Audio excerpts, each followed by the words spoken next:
Welcome to the Liberté channel. Dennis, let's talk with you about the current stage of the peace negotiations because people seem to be losing faith that peace is actually happening.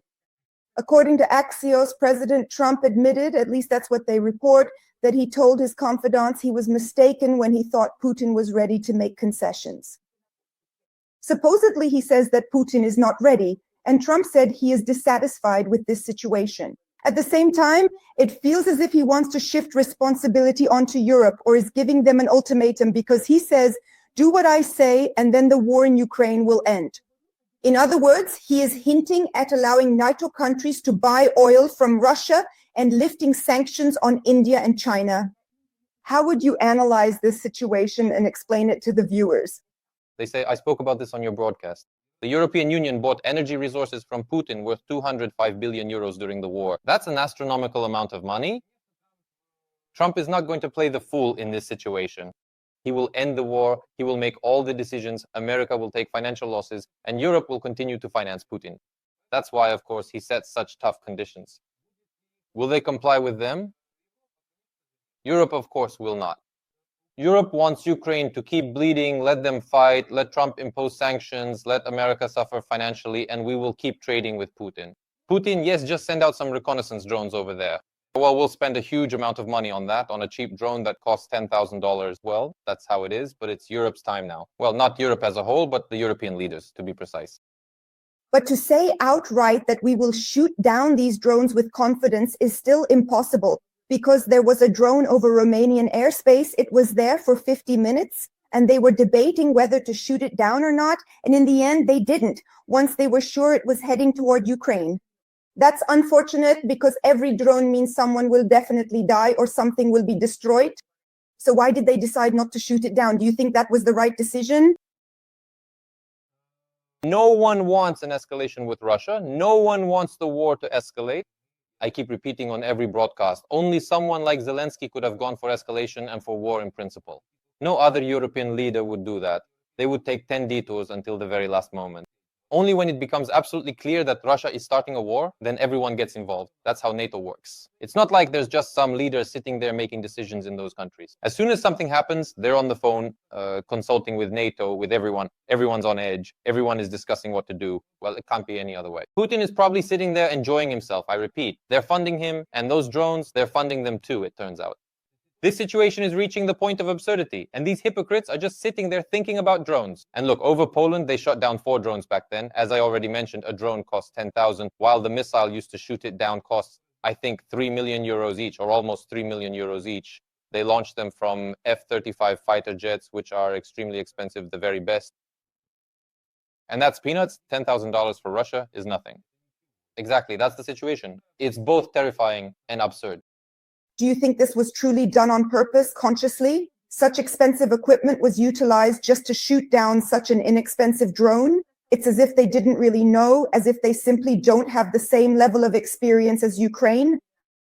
Did they decide to show how powerful they are? What were they guided by? No, they just don't have any other means. You have to understand, Ukraine has now come up with this, mounting machine guns on pickups, and a soldier with this machine gun shoots at drones and brings them down.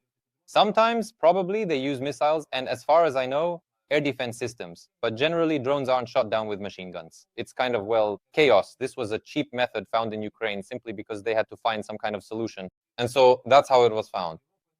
Europe doesn't have the same combat experience as Ukraine. And you see, their weaponry is prepared for old-style warfare. But now it's a drone war, and Europe is absolutely unprepared for it. Ukraine is sharing statistics and data on drone warfare with America and Europe because they're only just starting out. That is, Russia was moving forward, you could say, together with China, and everyone is involved in this because Russia passes everything on to China, so in reality, all of this works for China. Ukraine has also advanced quite far, but not thanks to intelligence, funding, or a good environment, but rather through hardship and disaster. The war came, and so did drone warfare, as it turned out. And Europe is slow to act. They accept illegal migrants, fund them, and in some tragic cases, these migrants end up killing innocent Europeans. In America, Americans are funding Putin, and they say, Zelensky is strange, Ukraine is strange, and Trump is running for office. And I repeat, while we just sit here enjoying life, well, maybe a couple of drones will fly by. So this just goes to show the complete and utter, how should I put it, incompetence of the current European leaders, nothing more. What I'm really saying is that Europe might be a little bit toothless. Now, don't get me wrong, Europe is wonderful, a wonderful place. Well, all of Europe as a whole is wonderful. But the current European leaders are incredibly weak, deeply hypocritical, and I honestly believe corrupt. Let me clarify. Let's explain how this actually happens. So, as of now, let's say the situation is this. Trump tells the European Union, NATO countries, don't buy anything from China and impose sanctions on India. We know that Russia assembles drones, but all these drones are actually manufactured in China. Why doesn't Europe want to impose these sanctions right now, take advantage of this moment, prevent Russia from assembling these drones and sending them to Ukraine, and at the same time avoid putting itself in danger? What's the reason? As soon as Europe imposes, let's model the situation, Europe imposes these sanctions, and if President Trump is involved, of course China will respond with reciprocal sanctions, and Europe will suffer financially, including significant losses. The supply chain will be disrupted, Europe is dependent, and Europe's economic situation is already bad. It's going to get even worse. So they're sitting there thinking, what is this all for? For the sake of some country like Ukraine? So it's easier for us to have Zelensky come over, give him a pat on the back, say, well, go on. And he's the kind of person who will easily carry out the most ruthless mobilization. For him, a cemetery stretching for kilometers means nothing. They found a guy like that, and they're going to use him to the fullest for as long as he's willing to go along with it. And it's obvious he'll go along for as long as needed, since he's already compromised himself. And this is a terrible situation first and foremost. For whom?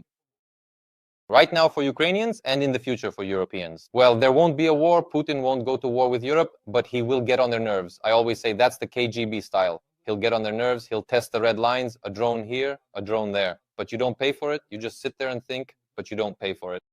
You see, he ends up playing the role of the strong one, as if he's already the de facto winner, because everything depends on him. The initiative is his, and everyone else just tries to adapt, calling quietly on the phone, saying, let's keep it quiet. That's how they've raised this terrible, monstrous European.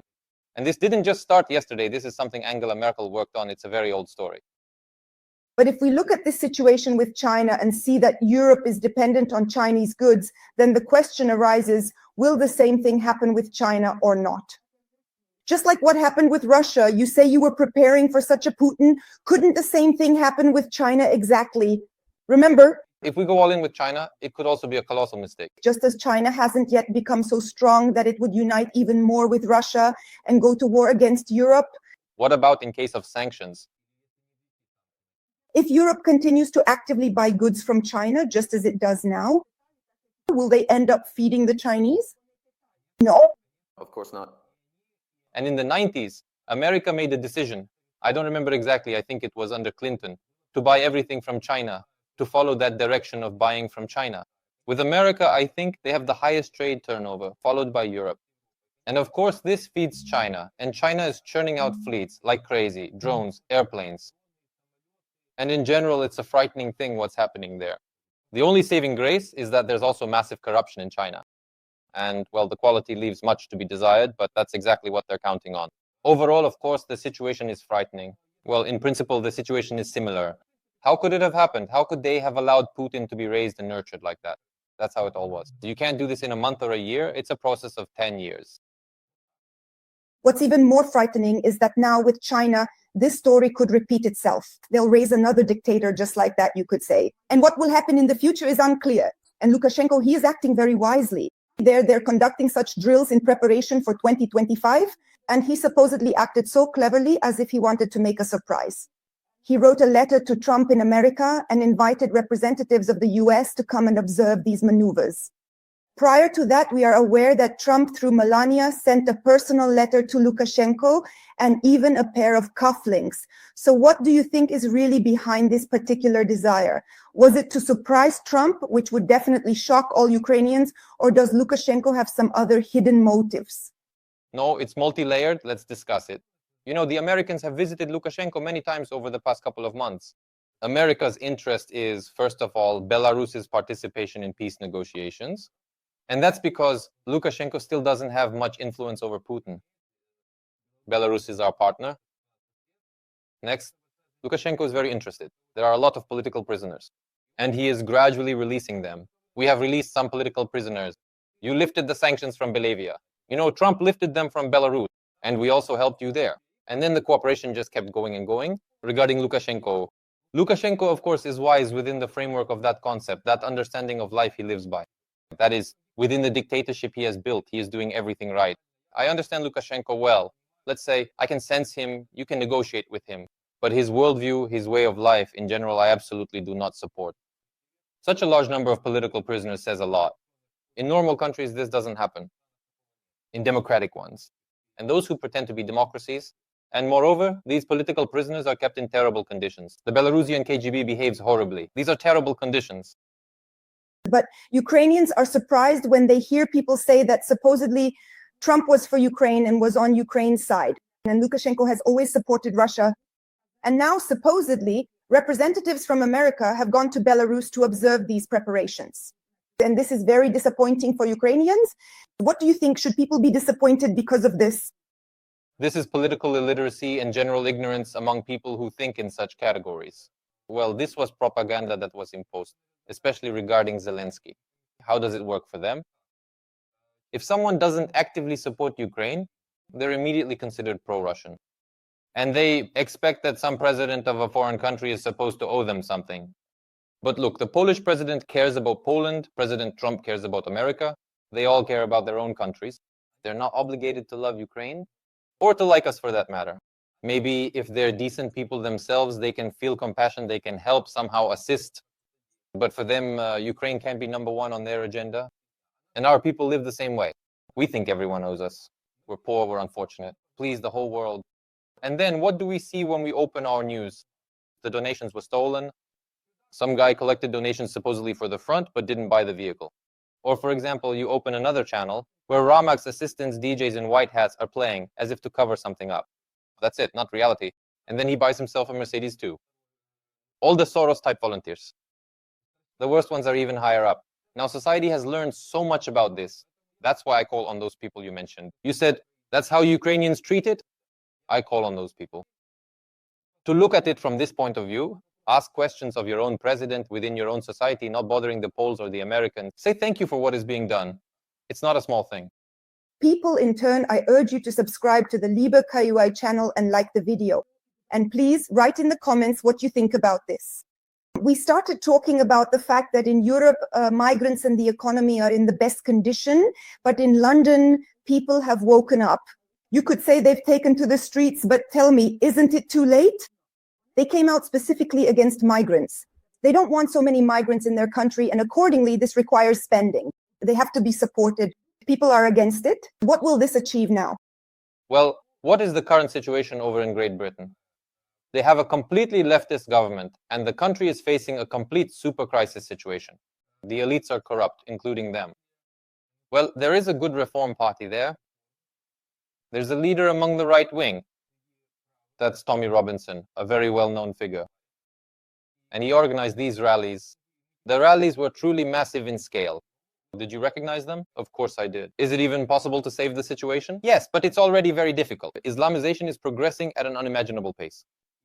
And all of this is being funded by entire states. That's where it comes from. They want to create a caliphate, to turn it into a caliphate. So it's an enormous amount of work. But this reform party is being funded for the elections by Elon Musk with $100 million. I think he's helping, including Tommy Robinson. There are also sensible people within Great Britain, and indeed other sensible forces, who truly want to restore power and return the nation to the very high standard it once was, and not this horror that it has turned into now. You know, in part, the accounting chamber answers this question, but their answer is even more disappointing than before, because this is what they say. They also conducted an audit and discovered a scheme where people who relocate from those regions where housing was not created did not have such a program. There is restoration. And this money was allocated to restore housing for these people. But they found that 80 million hryvnias had disappeared without a trace. There was little housing built for people who lost theirs, and where it went is unclear. Supposedly, there was no authority responsible for overseeing this, or the oversight was insufficient. So how can this situation be explained, and what should people do now? See, once again, you want a solution from me? Well, if you want a real solution, it's to vote correctly in these elections.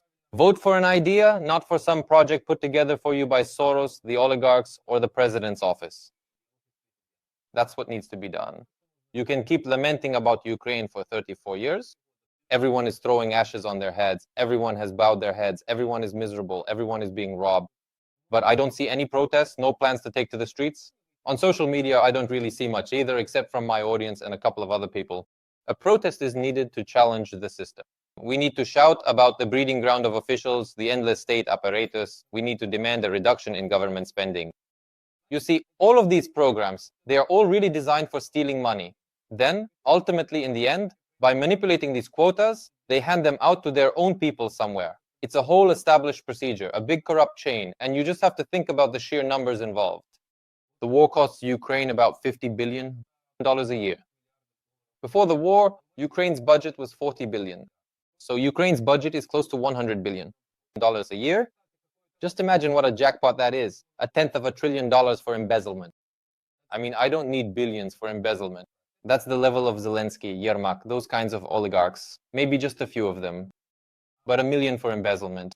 And for some, even 100,000 would be enough, wouldn't it? And what's even scarier is that no one wants to speak out against the war because someone has managed to get a good job. They're being paid a nice salary. They're saving up for an apartment in their provincial town. And yes, sometimes it dawns on them that they should be cautious. I'll just work as a driver here for that salary.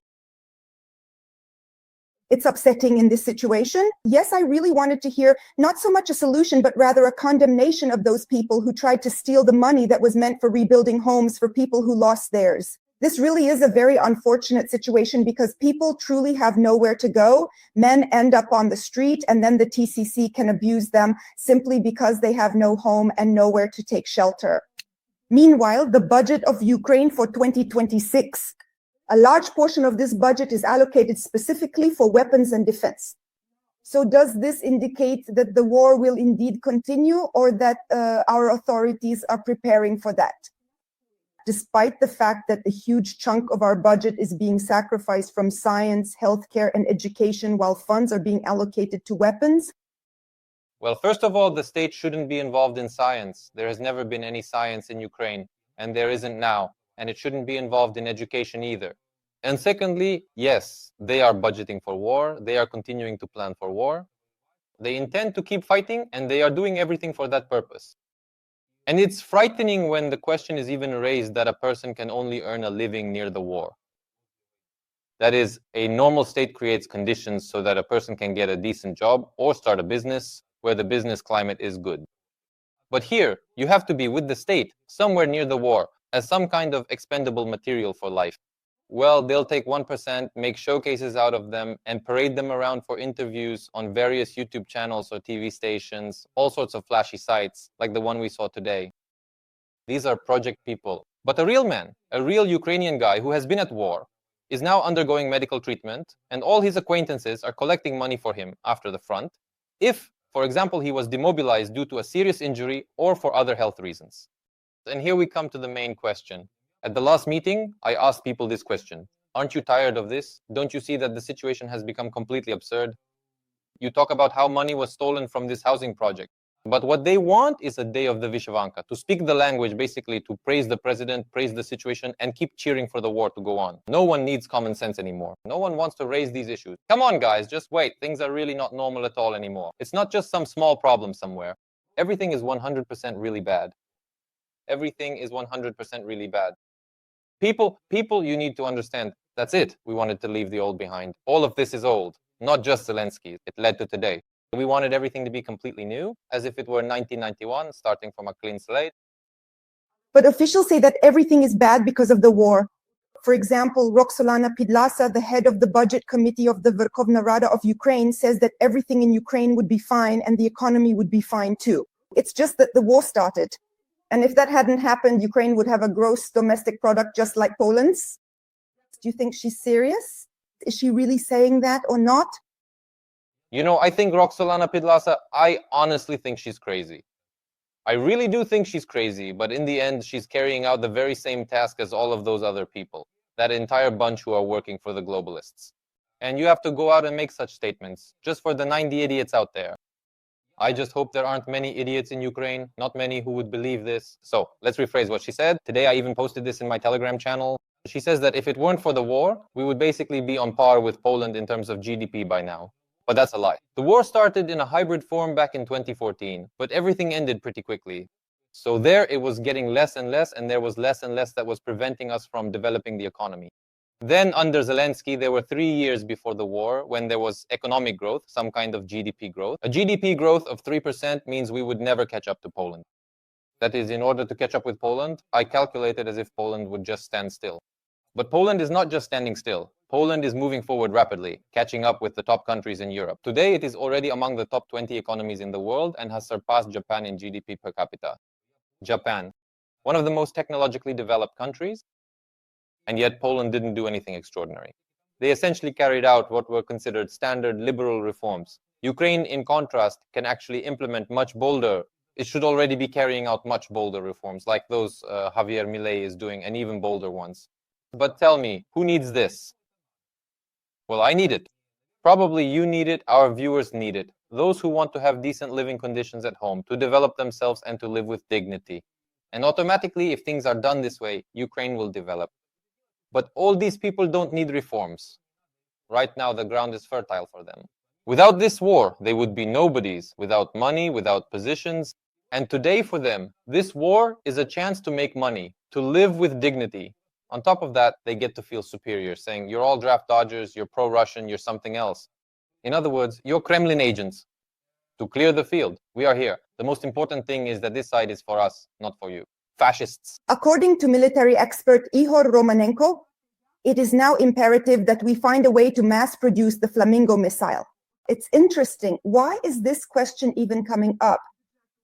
Ukraine's budget deficit, the economy is in the red. Why do we need to mass produce this missile? That's the main question. What prompted such an initiative? By the end of the year, a lot of information might surface about this Flamingo missile, both about this missile and about who is manufacturing it. It's being produced by a company that, before the war, was involved in cinematography. All of this seems very suspicious. What is the missile for? Well, to fight, you need weapons.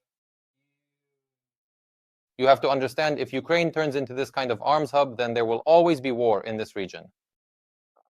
If you listen to Shmihal, his statement is striking. He says that if Ukraine continues to fight, it will need $120 billion next year. If Ukraine does not fight, then a bit less.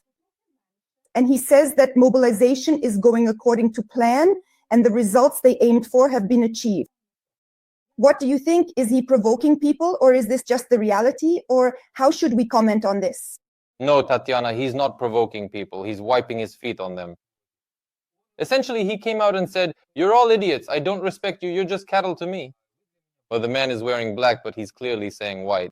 He has a successful mobilization. He talked about a budget of $120 billion. You know, if Ukraine had a normal president, a reformer, and we had a budget of $120 billion for 1 year, in a year we would have made, I don't even know to what level we would have raised Ukraine. We would have carried out all the reforms in a year. The transition period would have been unnoticeable. It would have been a fantastic country. In a year or two, it would have been just perfect. And he calmly says, well, 120 billion, we'll need that for next year. Doubling down on a country where, in fact, it's already impossible to live, where you can be killed on the street, all your rights are violated, and your property can be taken away from you. Well, anything at all can happen to you. I say this with regret. Today, Ukraine is a country unsuitable for normal life. You can't express your own opinion. You can only support the leader and shout, let's go to war, and preferably even participate in it yourself somehow. Well, that's just unthinkable. I'm honestly already surprised, on September 15th, 2025, when people start to speak out more actively about whether everything suits them. Let's put it that way. Well, we've seen the surveys they did.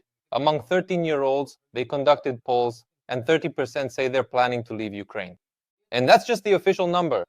If they weren't afraid, I think it would be 60 or 70%. It's a catastrophe. Everyone from Ukraine who is more or less capable of doing something in this life will just leave. That's it. So, in connection with this, teachers' salaries have probably been reduced, or education spending has been cut this year. And on top of that, there's also the situation where if a teacher doesn't have an academic degree or doesn't have enough teaching hours, then they lose their exemption from mobilization. So this means teachers can be mobilized even if they do not have a formal academic degree. What will this ultimately lead to? This is one of the most catastrophic professions we have, one of the most important, and one of the most disrespected. I can tell you how to solve this problem. Education should be handled by the private sector. And if a family can't afford to pay for a private school or kindergarten, then that education should be monetized and the state should absolutely step in to pay for it. But in a private school, there will be a real teacher, a professional with a good salary, genuinely passionate about their important work, and with a promising future ahead of them. Nowadays, people become teachers, but probably, if ever, almost no one does it out of a true calling anymore. That's really frightening. And of course, regarding this, I didn't even know. I was told about the mobilization, that's all. Well, it's just a nightmare, simply a nightmare. I haven't seen any significant reductions in the world. I think it's insignificant on a global scale. Why? Because firstly, there's less territory, and secondly, there are fewer school children. Schools will be closed, and classes are small now, so it's all connected. You see, whatever we say now, whatever area we discuss, there's nothing left to reform. We need to start from scratch. Things are so bad that there's nothing left to reform. We need to start from zero and do everything right, taking into account all global experience. We shouldn't play these games, we should do everything properly. But who needs this? Let's wrap up our conversation by noting that the budget deficit is $45 billion externally. That's the kind of deficit Ukraine has. And about 22 billion was found from external partners. It's not clear how, but someone will give one amount, someone else another. So what should be done about the rest of the money? We're talking about how they will be distributed, but where to get them from? I probably haven't looked into the structure of the budget yet, how it's laid out there. These are, of course, all foreign donors. Of course, for the most part, no one is giving this money away for free. They're giving it as a loan. Later, they'll take it back and no one knows how we'll pay it back. And so, you see, the country is in eternal debt. Our national debt has already exceeded our annual GDP. The situation is catastrophic. And basically, people like Shmihal Zelensky, they agree, and Marchenko, the Minister of Finance, also says that everything is going very well and successfully. They are fine with leading Ukraine into this state because they are living their best lives.